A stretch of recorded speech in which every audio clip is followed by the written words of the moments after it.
Page 41, clowns. This looks kind of ugly with all these eighth notes. Well, let's talk about it.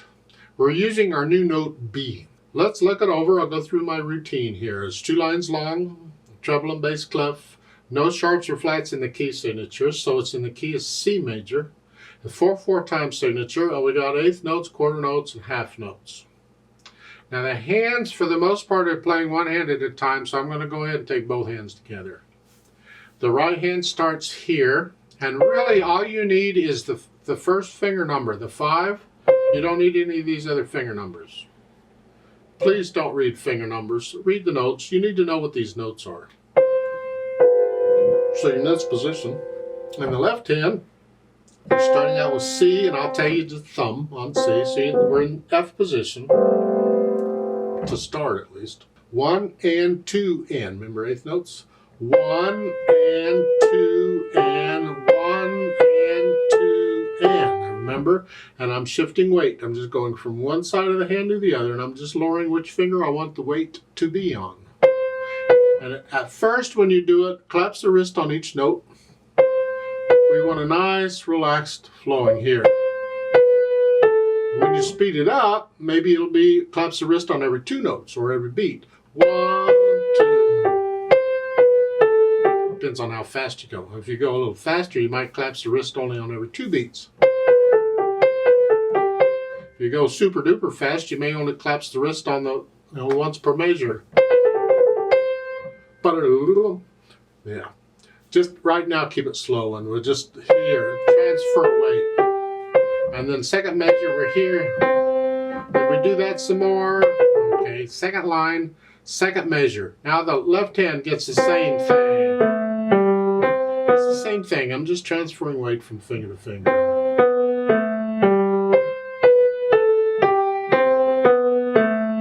The last measure, you reach down here. Just keep this as your pivot, your anchor, and you reach down to that interval there and play that C. Lift up on this, it's a quarter note. Now once you play it, you can collapse the hand because there's no more notes coming, so you be comfortable.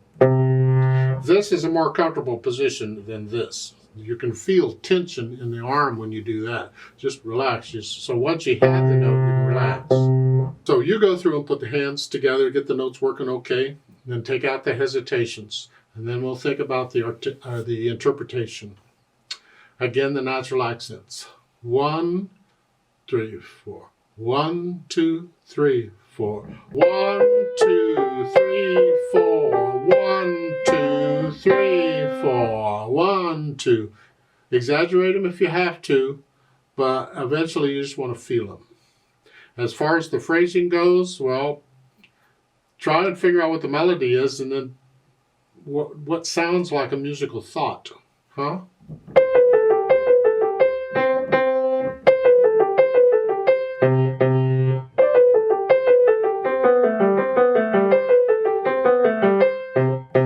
So in my mind, because for me to hear the musical thoughts, I have to play the melody very quickly, and it looks like here the melody is pretty much the whole thing. You may not think that. That's okay. But right now, we'll pretend the melody is the whole thing. So in my mind, the first 2 measures is a phrase, and the second 2 measures, that's one thought. And then again, it's one thought. But in the second line, they just kind of all run together. So it's like the second line is all one big phrase.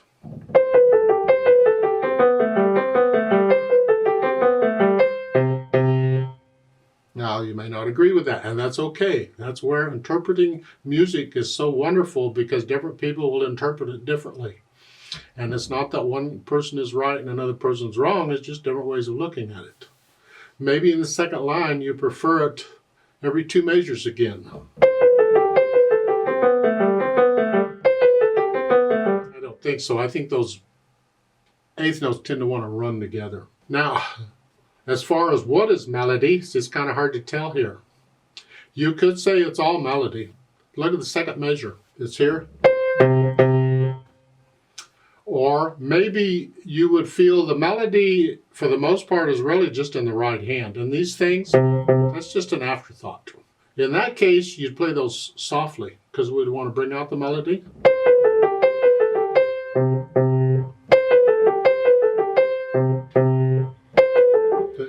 The bum, bum. While the melody is resting, you're playing that. Different ways of interpreting the music. In my mind, for this video, I think I'm going to treat it all as melodies. So the melody is from here to here. Melodies can jump like that, you know. As far as how fast it goes, it's up to you, but those eighth notes all have to be even and controlled. So don't go faster than that if there's anybody around to hear you. If you're by yourself and you're fooling around, take it however you want to, whatever, because nobody's around to hear you. But otherwise, you want them controlled and even.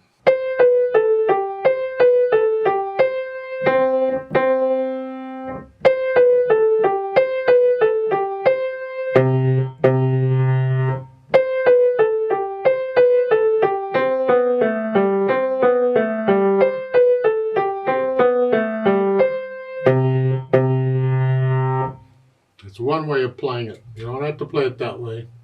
And at the end of the second line, go ahead and widen in that second bar line. That should be a thin and thick bar line there while I'm thinking about it. Let's play this together very slowly and check that you have all the right notes and rhythms. I'm going to lift up for the phrasing as I suggested. It'll be every 2 measures in the first line, but I'm going to connect the second line all together. Now, I haven't talked much about using metronomes. And there is some do's and don'ts about how to use a metronome. So I'm going to kind of incorporate that in these lessons where I need to. And in this one, I need to talk about the metronome. On all the Play With Me's, I do it with a metronome. And if we do duets, I do those with a metronome too. And most of the time, the metronome is going to beat, the quarter notes. Or whatever the beat is, that's what the metronome is going to beat. So for instance, this metronome here, we would go 1, 2, 3, 4. That would be the beat. But when you get into the real fast range or the real slow range, that doesn't work. Because the real fast range, the metronome's going bump, bump, bump, bump, bump, bump, and you can't follow it when it goes bump, bump, bump, bump, bump, bump. And in the real slow range, when it goes bum, bum, you can't follow that because it's too slow. So when it gets out to the real fast or the real slow, we have to adjust the metronome to bring it back in toward the middle so we can follow it more easily. Well, in clowns, I want to take this really slow. And that would mean the metronome, the beat would be way too slow to follow. So I adjust the metronome so it's not beating quarter notes. It's beating eighth notes, because a metronome can beat anything. It doesn't matter to the metronome. It don't care. So I've adjusted this metronome in this lesson to beat eighth notes. So here it's going 1 and 2 and 3. These are eighth notes because I want to take this really slow. And that's what I'm going to do in this Play With Me. We're going to take this, it's where the metronome's beating eighth notes, but I'll give us 4 quarter note counts to come in. 1 and 2 and ready and go and. Now let's play it together that slowly. 1 and 2 and ready and go and 1 and 1 and 2 and 3 and 4 and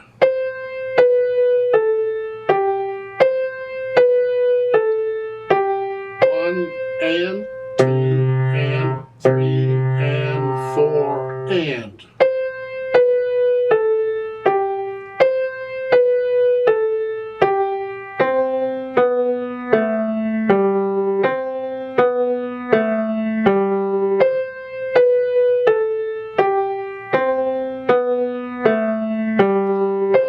And 2 and 3